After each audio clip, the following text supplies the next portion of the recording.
sommes très heureux d'être encore à votre service pour expliquer le comportement que nous devons avoir pour impacter avec les valeurs que nous avons en tant que croyants, la société, les sociétés dans lesquelles nous vivons. Et la dernière fois, dans notre intervention, nous avons dit que la violence était montée, alors Dieu a détruit l'ordre qu'il avait lui-même créé, qu'il avait confié au premier être humain qui était un être politique, qui est Adam. Et Dieu a détruit le projet parce qu'il y avait la violence.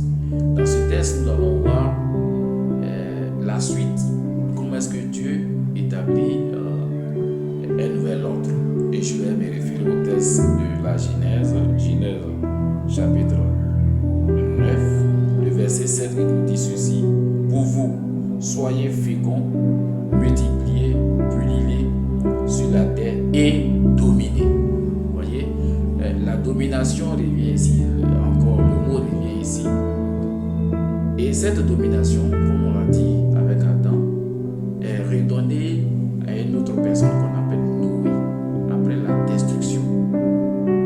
Et Noé est donc chargé de rétablir l'ordre de Dieu avec des préceptes conçus par Dieu, avec des lois divines.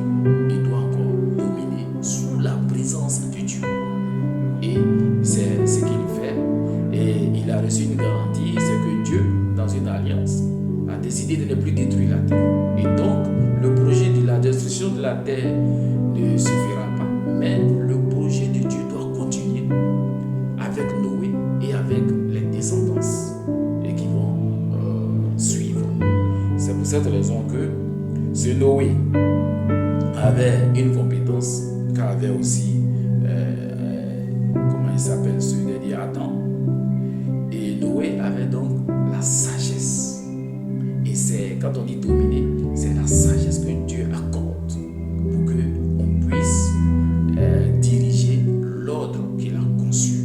Et cette sagesse-là appartient à tous ceux qui se laissent envahir par la présence de Dieu. C'est pour cette raison même que Aristote dit, le philosophe Aristote dit que la politique, c'est la sagesse divine.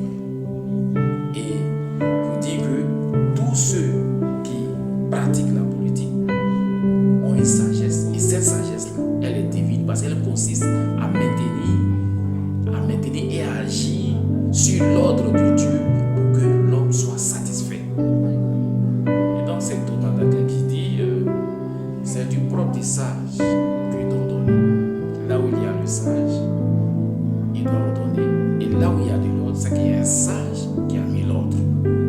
C'est pour cette raison que nous disons que la meilleure compétence pour être un homme politique, c'est la sagesse qui nous permet de diriger le monde selon les pensées le plus souvent durables et qui permet à l'homme d'être épanoui.